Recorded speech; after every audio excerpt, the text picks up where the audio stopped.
Originally spawning from the zombie game hype train fueled by games like Call of Duty, World at War, and Left 4 Dead, the Dead Island franchise has been left all but completely abandoned for over a decade. But we have been drip-fed hope for this franchise's return in Dead Island 2 for a long time. Over 10 years, if you can believe that. But now it's finally here. And after being subject to immense development issues and many delays, Dead Island 2 finally released to players only a few days ago. And I have to say that it's actually really good.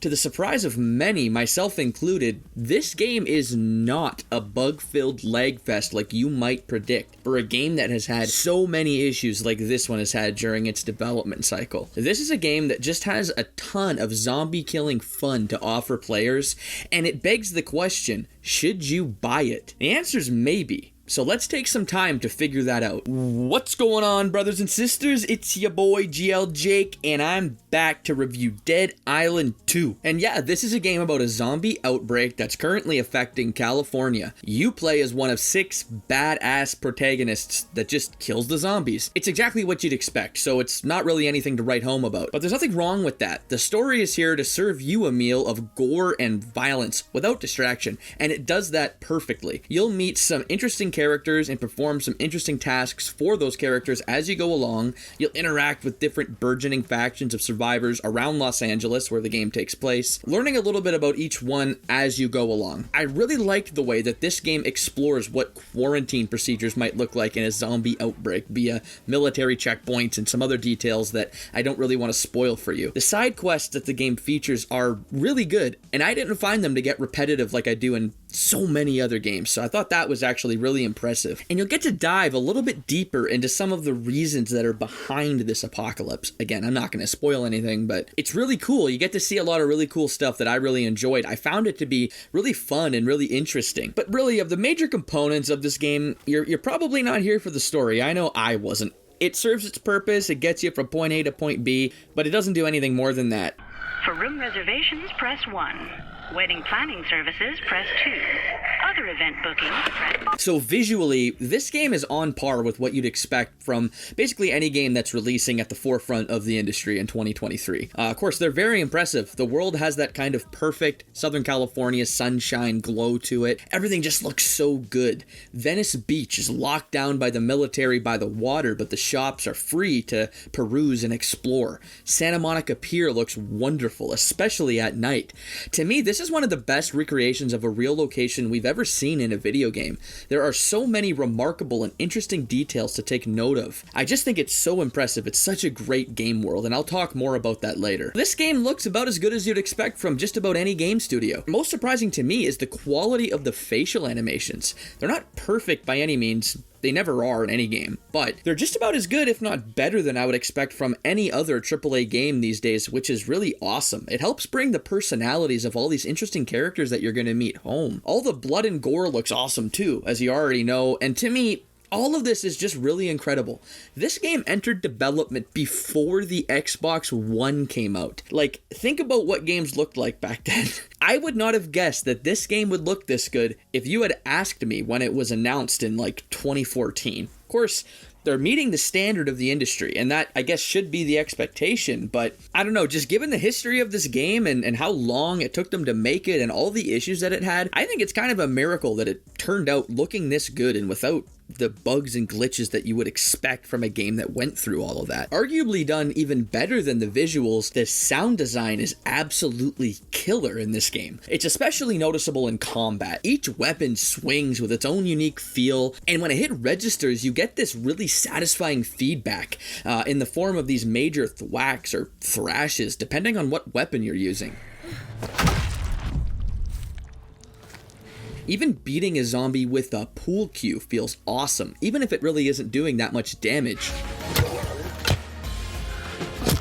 Going hand in hand with the flesh gore system, the audio feedback for ripping up zombies is basically perfect in this game.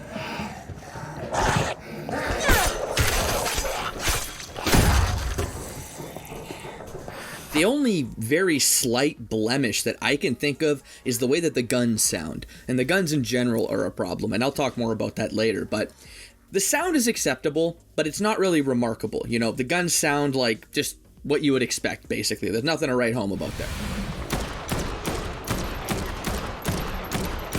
Everything else sounds really awesome, though. But I do have one question. Who was the genius that decided squeaky shoes when you're walking on wood was a good idea? Like, you're walking around and it's just squeak, squeak, squeak. Bruh.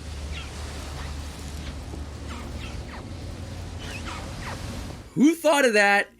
What's their name? I have to have a conversation with them. I have to figure out what was going on there. It's ridiculous. And finally, I wanted to talk about the voice acting in this game. It's done very well. I was never let down or disappointed by the voice acting. Each character's personality shines through so well with each performance from the voice actors. I think that good writing had something to do with this too. I don't think the game is like a masterclass or anything in writing, but it's exactly what it needed to be. It's lighthearted and humorous for the most part, gets serious at times. Some characters can get a little bit annoying at times, but otherwise, I felt it was great. I will mention that your character does, like, talk to themselves a lot while you're playing. I didn't really mind it with my playthrough as Danny. I thought she was funny. Okay, I got this. Just gotta think like a chicken. They're good at getting to the other sides of things. I know Amy in particular has gotten a lot of flack from the community as far as, like, just being annoying, basically. I also wanted to mention the music. I think it's absolutely awesome. There's all kinds of music from punk to EDM, and that's just like the soundtrack to your playthrough, you know, ripping through zombies to these jams. It's awesome. Like, you're just ripping them up. You got some badass music playing. It's an awesome experience, and all the songs are really good. Overall, just like with the graphics, I'm actually really impressed with how well this turned out, and a little surprised, to be honest. This is a game that didn't really need to have good writing or good characters or, you know, outstanding voice acting. So I would have expected some corner cutting here during the long, and I'm sure it was very expensive development cycle, but I'm really glad they didn't go that route because the quality of the voice acting really adds a lot to the experience playing through Dead Island 2.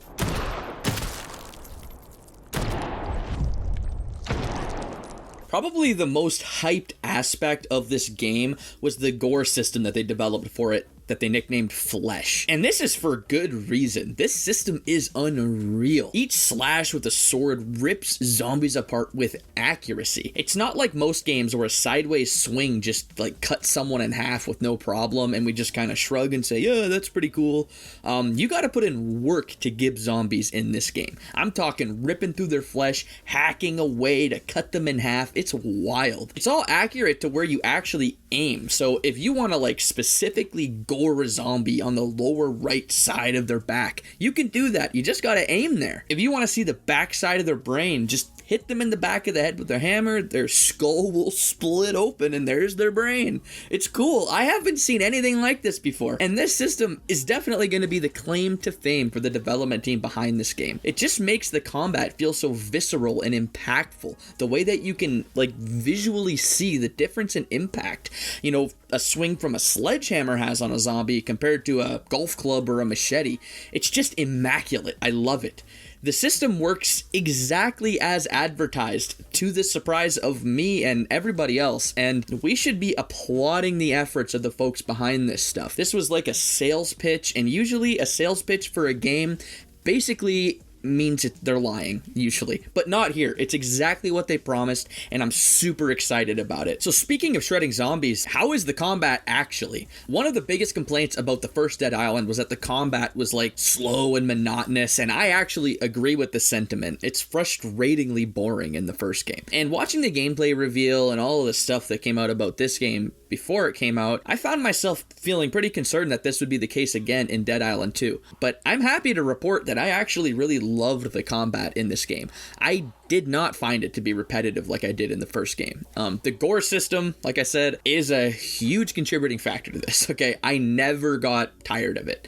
But I don't think it's the only thing. The card system brings like a fresh approach to keeping things interesting with this franchise. You keep unlocking all these cool abilities, like movement mechanics, like dodging and blocking and drop kick, ground slam. There's all kinds of stuff you're going to unlock that keeps things moving in a way that just wasn't accomplished in the first game. It makes the combat feel surprisingly smooth, in my opinion, and it's like a slow, strategic, and like methodical combat system. So if you're not into that, this game might not be for you. But I really enjoyed it myself. Admittedly, I did find at the beginning of the game that things felt a little bit dry. You know, occasionally zombies can feel like damage sponges, and this is especially frustrating at the early stage of the game. But by the mid-game, things started to pick up for me. I started to unlock more abilities and learned how to use them properly, and I was having a total blast by about halfway through the game, and it never really got old or tiresome. Well, there is one thing that has been tiresome for like decades, and that's QuickTime events. This game has way too many QuickTime events, so be prepared for that. For the most part, they're not that intrusive, but every time you get too close to a zombie, they like latch onto you and trigger one of these events. It's pretty annoying. It's not a huge deal, but it's annoying. I hate QuickTime events. Stop doing it. Game developers, if you're watching this, no more QuickTime events. We're done. It's over. We're retiring QuickTime events. I made the decision for everybody. It's done, okay? Regardless, right up until the credits rolled, I had a smile on my face while fighting in this game. It's just so much stupid fun, regardless of its flaws. I think the constant flow of new abilities and weapons is the reason for this. I kept finding myself giggling at the prospect of maiming zombies with whatever new toy drop that I hadn't seen before. Look at this! Yeah! Between crushing zombies with a sledgehammer, cutting them to pieces with a katana, or slicing their head in two with a fire axe, it's just all so awesome, simply put. And don't even get me started on the claws. I fucking love the claws, man.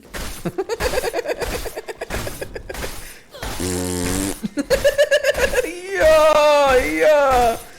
Nice guts, dude. Nice interior. There is one aspect of the combat that I didn't really vibe with, and that was the guns. They just sit in this weird space where it's hard to understand why they were even added in the first place. Guns aren't all that effective most of the time. Usually a melee weapon is going to do more damage than a gun in Dead Island 2. Just the way it is. You can literally craft rifle ammo, so ammo is in far more abundance than it was in the first game. Shooting them feels okay. I mean, the mechanic itself of firing the weapon, I think that's acceptable. It's just that the impact they have on the gameplay is minuscule. You're far better off taking a baseball bat to a zombie than using an M16. It's weird, but that's how it is. But other than this issue, the combat is really awesome. You can leverage a whole bunch of different environmental hazards against the zombies, and I had a ton of fun with this. Hit a puddle with your electric weapon and watch all the zombies standing in it get electrocuted, or slice some spilled gas with a flaming axe and burn them all. It's a ton of fun. And to go along with this, the game also features an excellent customization system for the weapons. Whatever you want, you can pretty much make it. Slap a busted ass road sign on a sword and watch it slice through the undead like butter. Throw a blowtorch on an assault rifle and you can just shoot fire at them too. It's a really great and well thought out system. I love it. And it makes every weapon feel like it's something that you actually made yourself. It's really impressive how much personalization you're given when it comes to the way that you approach combat in this game. I know I had an absolute blast with it. And while the combat is basically all there is to like 99% of this game, I still wanted to talk about some of the less important mechanics because I think they make a big difference in how the game plays. First up, there's no battery on your flashlight. You can just keep that shit on 24/7, no problem. We love to see it, okay? Less for me to worry about while I'm slaying zombies in the dark. Another thing is the way that stamina works. Stamina in Dead Island 1 was incredibly annoying, frankly. Basically everything impacted your stamina. Just swinging your weapon and missing would reduce your stamina in that game, but not in Dead Island 2, thankfully. The only things that do drain your stamina are like drop kicks, ground slams, special abilities, and like charged heavy attacks. That's pretty much it. You're never gonna feel like you're restricted by having low stamina. And I really love that. Being encumbered by mechanics doesn't feel very good, especially in a game like this. I don't think it belongs, and I'm glad that the dev team agrees with me. And I also wanted to take a second to give my thoughts on the weapon durability system. I know that systems like these are really controversial. In fact, they're pretty much universally hated, where your weapon just breaks over time. Everybody hates that, but I wanted to explain how it works here because I don't really think it's that bad. Most importantly, I just want to make it clear that repairing weapons is really easy. It only costs money, and money is in huge supply. You're going to find lots of money. You repair weapons comes at a workbench, which you'll find scattered around the game's maps. I never lost a single weapon to breaking during my playthrough. Not one. You can repair weapons over and over again. There's no penalties for that. So it's really easy to keep things in good shape. You can also level up weapons, so you could take the same weapon through the entire game if you wanted to. I can pretty much guarantee you that you won't find this system to be problematic or encumbering, so I wouldn't let it be the reason that you don't buy this game, no matter how much you hate having to repair your weapons and replace your items as they get broken down in other games. Rest assured, this mechanic isn't as bad as those games. Okay, so Dead Island 2 takes place in Los Angeles, like I mentioned earlier. Referred to as Hell A by the survivors, this rendition of the city is very remarkable. They did an excellent job of bringing everything together the way that they did. The mansions in Beverly Hills and Bel Air look exactly as you would expect. Each one almost has like its own personality as you walk around it. They each tell a story about who was living in them before the outbreak, or in some cases who is currently living in them. One is owned by someone who apparently used to be a rock star, so you'll find all kinds of guitars and music related stuff there. Another is owned by a YouTube influencer, so there's all these cool touches you'd expect from a dumbass influencer living in the Hollywood Hills. As I mentioned when talking about the graphics, all the other areas of LA look awesome too. I particularly enjoyed roaming around the movie sets they put in the game. It was a really cool and unique environment, and it had a ton of really small and cool details to explore as you ran around killing things. I also really liked visiting Hollywood Boulevard. I thought it gave off a really cool vibe at night especially. But one thing about the level design that a lot of people will be disappointed by is the fact that it's not actually an open world game. The game is separated into 10 different zones that function almost like miniature open worlds. You'll end up doing a little bit of backtracking into these different zones, especially if you end up doing a lot of side quests. One downside to this system that I encountered actually was being forced into doing story missions when I wanted to do a side quest. At times you'll find there's no way around it, but this is far from the only game with that problem, and overall I think that splitting up the world meshed really well with the quest that you find yourself doing. This also allowed the developers to cram in all those details that we were just talking about, and I'd rather have a bunch of really dense, highly detailed environments to explore than one huge barren wasteland of an open world. It's also worth mentioning that loading between these areas took me almost no time at all. I just wanted to mention one thing that I really didn't like about this game, and that was the way that you solve puzzles to progress through the levels. You'll constantly find yourself on the lookout for breakers to put in a fuse panel to open a door. It's over and over and over again. It's one of those games. I'm sorry to say it, folks, but it is one of those games. There's also this really weird mini game you need to play a few times where you're basically trying to balance out water pressure in pipes. It's really weird. I've never seen anything like this. I actually didn't mind that one as much as the go find this and put it in here crap. But just wanted to bring it up because I know a lot of people find this kind of thing really annoying. And I definitely didn't have that much fun with this aspect of the game. It's not totally game breaking, but it's definitely frustrating and very tedious at times. As far as general performance is concerned, playing through on PC, I ran into very, very few issues. My game did suffer from very minor jittering that I couldn't manage to fix, but otherwise I had no issues with FPS at all. I did run into some minor bugs, but nothing that was really game breaking or even problematic. The worst that I experienced was at one point I wasn't able to use my weapons at all and I needed to reload the game. That only happened once, and reloading doesn't take long at all, like I mentioned before, so it wasn't that big of a deal. I ran into a few minor audio and graphical bugs too, but like I said, just nothing major, didn't really impact my experience at all. You don't need to be worried about this game being buggy or glitchy or anything like that. Fucking cornered, man! Fuck! Overall, Dead Island 2 was an incredibly fun experience for me. However, other than the fantastic gore system, it doesn't reinvent or reimagine anything about its genre. It's a game that manages to do everything right, but nothing exceptionally. Regardless, it's an unbelievably amusing game to play, which is really what counts, right? So if you're someone that really loves zombie games, you should definitely buy this game, no doubt. If you're someone that doesn't mind paying full price for a game, then this one should probably be on your list to check out. If you're neither of those, I'd put some extra thought into this purchase. It's a great game, don't get me wrong, but the next couple of months are going to be packed with great releases, and I can totally see this game going on a great sale, probably within the year. With games like Jedi Survivor, Street Fighter 6, and Diablo 4 on the horizon, you might want to hang on to your cash to see which one looks best. But when this game is 50% off or lower, in my view, it becomes a must-buy. It's just too much fun. Dead Island 2 is a great game. Fighting through zombies is just plain dumb fun, and it's complemented brilliantly with some of the most intense gore we've ever seen from a video game. The story does a great job of holding everything together convincingly, and the characters you meet will keep you engaged until the credits roll. So if violently hacking and slashing your way through the guts of hordes of zombies is your style, then Dead Island 2 is definitely your type of game.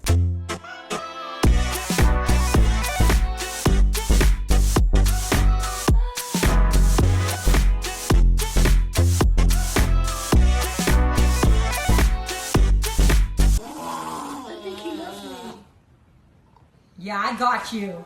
I got this on camera.